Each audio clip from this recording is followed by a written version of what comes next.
سلام زي خبركم تخطاتلتي بين تي في هنو لما حموست شعت سنة زي تدالو على توزينات تزلكم متسلخو كم وترك سافت صامدواتنا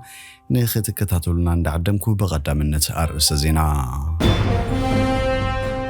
سويسرلاند إيرتراويان هنا بسالسيتي هاجر نمسقواك زغرب أمامه تقبلنت رخيبو أب تجري بحسرة مجبي 13 سنوات مويتون كبل هوسبيتال عايدر قليتو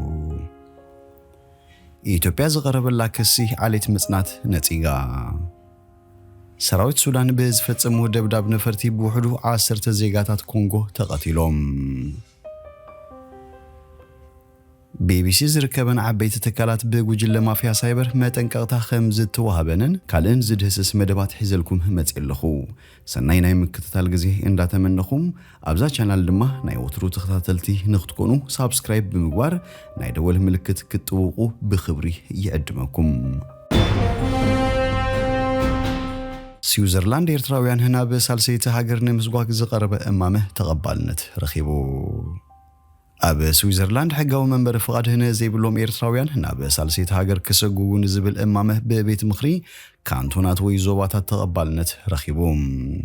أتي بأبال ليبرالاوي آخراري سلفي بيت مخري كانتون لوسرن دامين مولارز غربة إمامه نمرقاف وين مقام بسوني حموشة سنة بزت خير دمتي ناي مهاب مسرحي ببيت مخري كانتونا تقبلنت رخيبهم أبت مسرح إسراء أبالات بيت مخري كانتونا ناي رقف دمتي خبون كلو 10 شمون تلمه تقايمهم حموشة أبالات قناه دمتي كام مهاب تغطيبهم أتب بيت مخري كانتونا تقبلنت رخيبو زلو إمامه ناب قبري خساقر انتخوين كاب بيت مخري فيرال سويسرلاند ناي موداتا دمتي كوهاب اللوهم أتناي فتنا مدب مخانو زستقلت إمامه إيرتراويان زيسوغو قولو سالسيت هاقرقن أينات سرن نت إمامه زتقاومت أبال قتل يسلفي كانتون جينيفا قول دا إيرتراويان كاب كلتشن 10 شوعاتنا تحيزو كادامنت كيتوهبوه متسنح بمزخر بفلايا بسويسرلاند نايز تولو هتسانات قول دا عشش كي بار مقويتام منكس إيرترا بزيد ليتو من السوغو زيغاتاتو زي قبل بمخانو سويسرلاند حتو عقوة من زيلت أقلتو إيرتراويان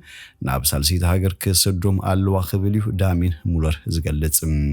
نسوتم بزي حقاو منبر فؤاد حادق زي ترفو إيرتراويان أب سويسرلاند بحاجز إننا تنابرو خابتي هاقر يهلخون عدل كالوت يعقتون مهلاوم يمارر أب سويسرلاند أب زوان زي 336 إيرتراويان زغربو حتو عوا تقبل نسينو كابت هاجر كوتو تزاز توهيوم كام زلوه تسابت بيت صفت إيميغريشن هاجر يحبر سويسرلاند نز إمام زي تقرب زلا إسرائيل أبل على إيرتراويان زو صدتو تبقسو كم أبنت بموكاس مخانيو زقلت بزي كازي سويسرلاند بريطانيان دنماركن تمساساليه مدبات نمتكبر نابكاب إسرائيل تسيقوم نزمت واسطات حاموشش إيرتراويان زي تقبلت رواندا عدوى مهلاون يتكاس أب تجري بحسرة مجبي 13 سنوات مويتهم قبل هوسبيتال عايدر قليتو أب تجري بسنك حسرة مجبي 13 سنوات كم زوتوه موكس هوسبيتال عايدر أبزهو حبريتا فليتهم بسنك حسرة مجبي تتقيع من أب هوسبيتال كابز أتو سنوات أب جنبوت تري شوعات سنوات كموتون كلو أتو هوسبيتال أبتي حبريتو أرديوم سبيشاليست حكمنا هاتسانات موكسي هوسبيتال عايدر دكتور سمرت نوغسة أبتم زحلفو 10 أوارح أبتو هوسبيتال بحسرة مجبيز تتقعو ببورحو 3 هاتسانات يموتو 5 نبرو بمحبار كابت رنجو بحسرة مجبيز راي 13 هاتسانات مويتهم أب جنبوت كا بسنكزي ساقم شوعات هاتسانات مويتهم يلام كم ميازي خلتشن 15 بأقواص رايتو بيات حيزو نافتو هوسبيتال زاتو قديات حسرة مجبيز زخون هاتسانات إنا بزو خمتسو مهلاوم زحبرت هوسبيتال أبز وانزي آمنا سكافي أبز زخون كونتات زركبو 30 كلتن هاتسانات أبتو هوسبيتال داك إسوم تعوكتل حكمنا يقبر لهم كمزلو فليتهم مبزحتهم تحكمت تحت حاموش عمد كوينهم بسنكتو كونات زيت مزابلون كابز تفلالو خوابيتات زمتون هاتسانات مخانم كا تا سبيشاليست دكتور أرديام ناب واردوي كامل كسخ في الحومات زاتو تساناتهم آمنا زت حاسيو أبدقة خوينهم حاجز مجبي إن تجبر لهم كحوين أي كلون تباهلهم زت حاسبون بمجبت راي زي ملسون كولتيوم إلام ناب تجري كاتو تنحي أفاوسن كرم مسارح حكمنا مستزلو طلب كنا عصر إنكلو عزيز تعود كم زخونة تزارب دكتور سمرت أبز وان تكالا سبوا ورديت نتجري هو زنبر حاجز دوب بالهم لالو خلو هتسانات قديات يخونو خمزلو قليتام دكتور سمرت حاجز مجبي بمقراطو عقم زيبلوم تحت حموش عامت هصاناتن عديتاتن يوم بفلاي زغدو زلو سلازي اتي زي توارص له اغباب كونه ايكونن يلام بروغرام مجبع عالم لخوت كلمات حبرات منግስታት أمريكا USAID بسنك سركن متفقان نتግራይ ክቦ ዝጽንሑ ሰባዊ ሓገዝ ከም ዘቋረጹ ኣብ ግንቦት ኣፍሊጦም እዮም አቶ ጌታቸው ረዳ ዝምርሖ ጊዜው ምሕዳር ትግራይ ነቲ ጉዳይ ዝካተል ኃይለ ዕማም ብምቋም በስርክን ምጥፋን ተሐተት ዝኾኑ ልቀሰባት ናብ ሕጊ ከም ዝቀርብ ኣፍሊጡ ነይሩ ሞከሲ ሆስፒታል አይደር በሰንክ አጋጢሙ ዘሎ ሕጽረት አፋውስን ቀረብን አመንጉ ሕክምናው ክንክን አቋሪጾም ቆጹ ዘተገደዱ ተሐከምቲ ከም ዘለው ተገሊጹ ኢትዮጵያ ዝቀረበላ ክሲ ዓሌት ምጽናት ነጺጋ ኢትዮጵያ በምዕራብ ትግራይ ዓሌታዊ ናይ ምጽናት ተግባራት ትፍጽም ምህላዋ በሂውማን ራይትስ ዎች ዝቀረበላ ክሲ ነጺጋም ፌደራላዊ መንግስት ኢትዮጵያ ምዕራብ ትግራይ አብልዕሊ አባላት ተወላዶ ትግራይ ዝፍጽም ዘሎ ዓሌታዊ ምጽናት አመልኪቱ በቲ አህጉራው ተካል ተጣወሰው መስላት ዝቀረበ ዝርዝራው ጽብጻብ ዝተፈብረኸን ዝተሰንዐን ይብባል ከም ዘይተቀበሉ ተቃየሙም እቲ መንግስቲ በተወሳኺት ተካል በጉልባብ ሰው መስላት ኣብ ዝተወሰነ ከባቢ ዝተፈለይ ፖለቲካዊ ዕላማ ንምስሳይ ዝተዳለወ ምዃኑ ነቂፎም بحال سنة زوجة تبصاب هيومان رايتس ووتش مصنات عليت متحسبوا مسلاتن ጎነጻው መብራር ተወላዱ ትግራይ ካብ ምዕራብ ትግራይን ዝርከቦም ብርክት ዝበሉ ፈጻሚታት ከም ዝተሰነዱ ብምልካት መንግስቲ ኢትዮጵያ ህዶ ከብሉን ክምርምሮን ነቲ ገበናት ዝፈጸመ ድማ ናብ ሕጊ ክቐርብን ይጽውዑም ቅድመ ሕጂ ብምግሃሰው መስላት ዝተኸሱ ኮሎኔል ደመቀ ዘውዱን በላይ አያሌውን ዝተባሉ ተወላዱ አምሃራ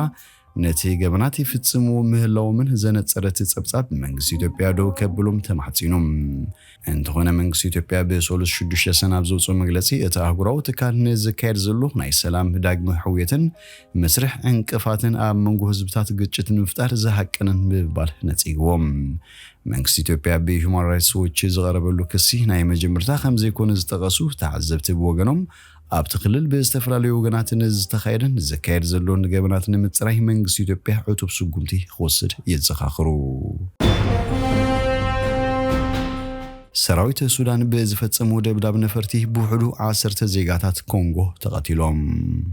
ኣብ ሱዳን ናብ ካላይ ወርሑ ዝተቃረበ ግጭት ገና ኣብ ዝወጽለሉ ዘለዋን ሰራዊት መንግስቲ በዘካየዱ ናይ ነፈርቲ ደብዳብ ብውሕዱ 10 ዜጋታት ዲሞክራሲያዊት ሪፐብሊክ ኮንጎ ከም ዝተቀተሉ ተሓቢሩ ሚኒስትር ጉዳያት ወጻኢ ኮንጎ ብዛው መግለጽ መሰረት ኣብቲ በሰንበት 4 ሰነ ኣብ ካርቱም ቁጽሪ አህጉራዊ ዩኒቨርሲቲ አፍሪካ በስተፈጸመ ናይ ነፈርቲ ደብዳቤም እቶም ዜጋታት ሃገሩ ተቀቲሎም ሰራዊት መንግስቲ ናይ ወጻኢ ሃገራት ተማሃሮ ናብ ዝርከብሉ ከባቢ ደብዳብ ምፍጻሙ ኣሕዚንና ዝበለት ሚኒስትር እቶም ዝተቀተሉ ተማሃሮት ዩኒቨርሲቲ ብዛዕባ መንባሮም ግና ኣይነጸረን حلاف سدتنياتات حبرات هاجرات فيليبو غراندي بتويتر اب زمحلالفو ملخت بوغنو 10 سدتنياتات اب كاتما كارتوم كم زتقتلو አረጋግጹም ኣብ ሱዳን ኣብ ዝካየድ ዘሎ ግጭት ዛጊት 25 ዜጋታት ወጻኢ ሃገር ዝርከቦም ለ757 ተቀቲሎም ከም ዘሎ ዝተፈላልዩ ጽብጻባት ይሕብሩም ኣብ መንጎ ክልተ ተጻረርቲ ሓይልታት ሱዳን ዝካየድ ዝነበረ ዘተመቁራጽ ተኹሲ ዳግም ኣብ ጅዳ ከም ዝጀመረ ይግለጽ እኳ እንተሎ ኣብ ካርቱምን ከባቢውን ከምውን ኣብ ከባቢታት ዳርፉር ግጭታት ይቅጽል ከም ዘሎ ማዕከናት ዜና ይሕብራ BBC ዝርከበን ዓበይቲ ተካላት ብጉጅለ ማፊያ ሳይበር መጠንቀቕታ ተዋሂብወን መደበሩ ኣብ ሩስያ ምዃኑ ዝእመን ጉጅለ ገበን ሳይበር ኣብ ዙርያ ዓለምና ብዝርከባ ገዳይ መጥቃዕቲ ሳይበር ንዝኾና ተካላት መጠንቀቕታ ሂቦም እቲ ክሎፕ ዝተባሃለ ጉጅለ ኣብ ጸሊም መርበብ ኣብ ዘርጎ ሓበሬታ እተን ብሳይበር ሙቪ ኢት ዝተሃስያ ተካላት ቅድሚ 14 ሰነ ብኢሜል ክረኽብኦ ከምኡ ምስ ዘይገብራ ግን እቲ ዝተሰረቀ ሓበሬታ ክሕተም ምዃኑ ሓቢሮም BBC መንገድ አየር ብሪጣንያን ቦትስን ለሊሚት ሸህ ሰራተኛታት ሓበሬታ ደሞዝ ተወሲዱ ክኸውን ከም ዝኽእል ተነጊሮም ኣሎም እቶም ሰርሰርቲ ክፍሊት መብውጆን ተሓዲቶም እቶም ማስራሕቲ ከይከፍሉ ምሕጸንታ ይቀርበሎም ኣሎም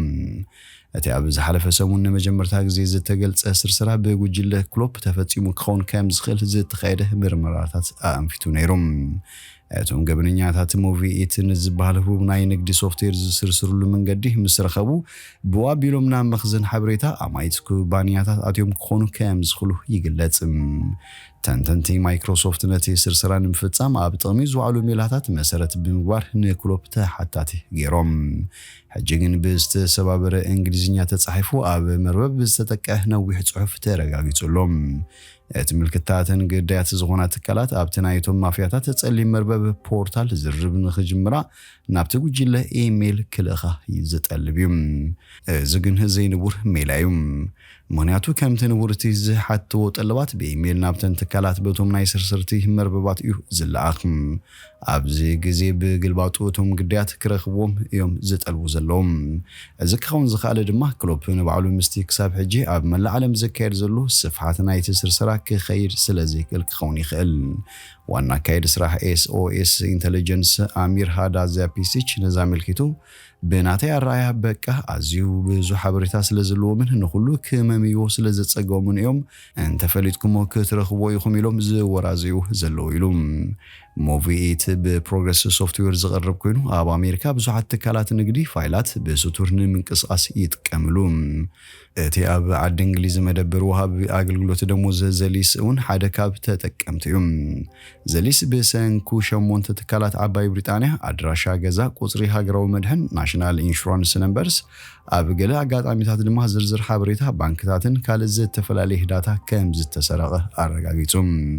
ዓማዊል ዘሊስ ኮይነን ዛጌት ካብ ዝተሓበራ ትካላት ቢቢሲ መንገዲ ኣየር ብሪጣንያ ኤርሊስን ቡትስን ይርከብኦም። መንግስቲ ኖቫ ስኮቲያን ዩኒቨርሲቲ ሮቸስተርን እውን በቲ ሞቪኢት ገጢሞ ዘሎ ኩነታት ሓበሬታ ተሰሪዑ ክኸውን ከም ዝኽእል ንሰራሕተኛታት የጠንቅቃሎም።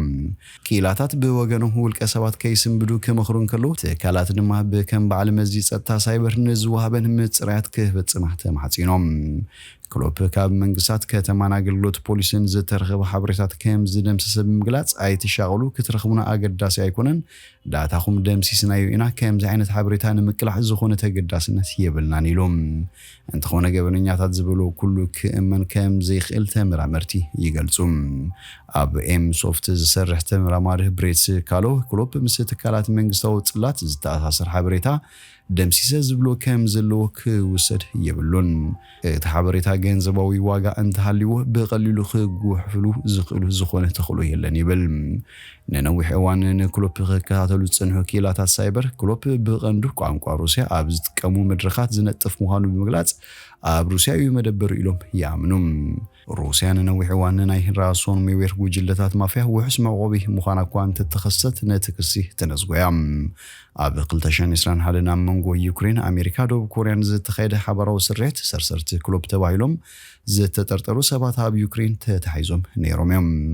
ኣብቲ እዋን ሰመዚ ነቲ ኣብ መላእ ዓለም ካብ ዝርከቡ ግዳያት $500 ሚልዮን ብምንዛዕ ተሓተቲ እዩ ዝበሎ ጉጅለ ኣብ ትሕቲ ቁፅር ከም ዘእትዎ እኳ እንተገለጹ ክሎፕ ግን ስጋት ኮይኑ ቀፂሉሎ። ዝኸበርኩም ተኸታተልቲ ቤን ቲቪ ንሎሚ ዝብልናዮ መሰናዶና ኣብዚ ወዲእና ኣለና። ምሳና ስለ ጽናሕኩም ብልቢ ነመስግን በብዘለኹሞ ሰላም